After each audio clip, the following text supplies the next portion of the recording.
baiklah, di sini aku akan presentasikan tugas yang kedua.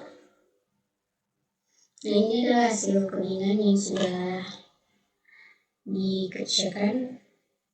Yang pertama, kita harus melakukan ini, mengimport pustaka yang dibutuhkan. Ini hasil codingannya, akan dijelaskan satu-satu. Pandas itu adalah digunakan untuk mengolah data ke dalam bentuk tabel atau data frame. Sedangkan numpy itu melakukan perhitungan numerik dan membuat data acak.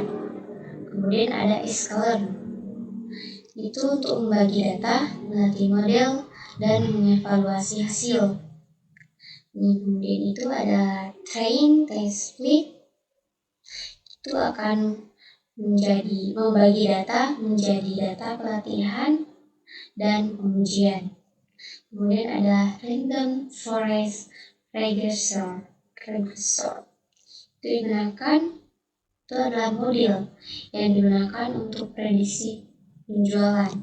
Kemudian ada mean, absolute error, dan mean squared error itu untuk mengukur performa model.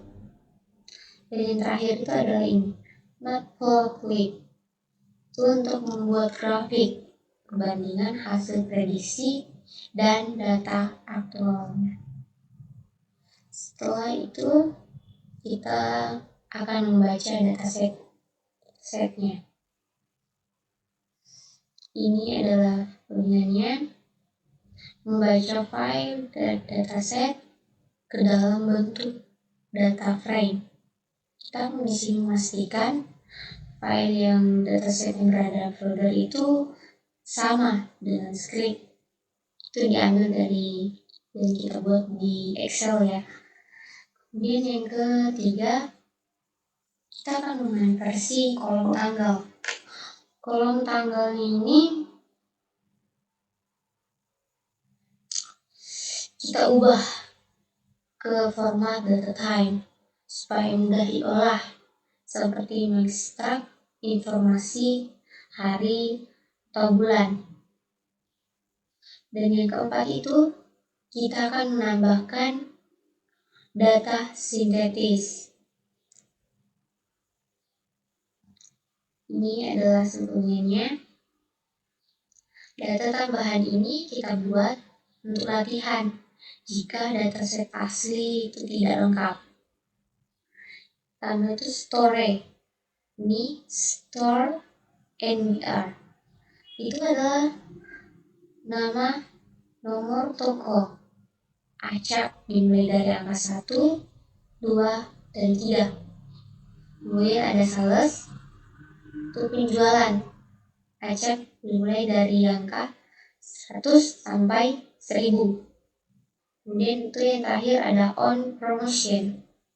Apakah ada promosi? Jika tidak ada, itu di angka 0. Jika ada, itu di angka yang 1.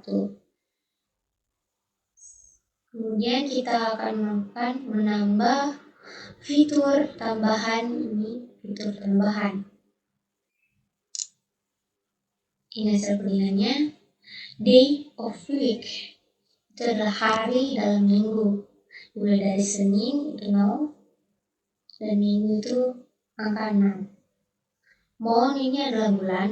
Bulan itu dari bulan 1 ya, 1 Januari hingga 12 Desember.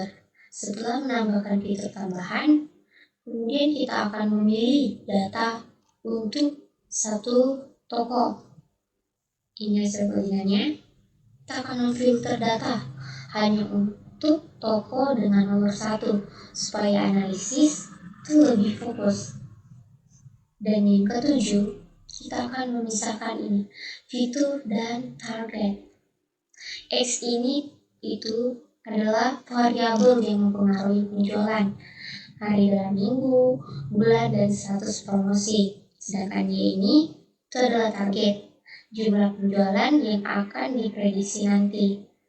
Nah, setelah kita memisahkan fitur dan target, Selanjutnya kita akan membagi data ini dan extract, ini adalah hasil codingannya. Itu kita akan bagi data menjadi 80% untuk pelatihan dan 20%-nya itu untuk pengujian.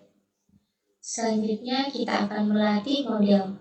Ini hasil codingannya. Model random forest regressor dilatih menggunakan data pelatihan. Dan ini ada N estimator. Itu berarti menggunakan 100 pohon keputusan dalam model. Model belajar pola hubungan antara fitur X-train dan Y-train. Ini ya modelnya. Setelah kita melatih model, kemudian kita akan memprediksi dan mengevaluasi model. Ini ya teman-teman, ini hasil codingan. Y-train itu prediksi penjualan dari data uji.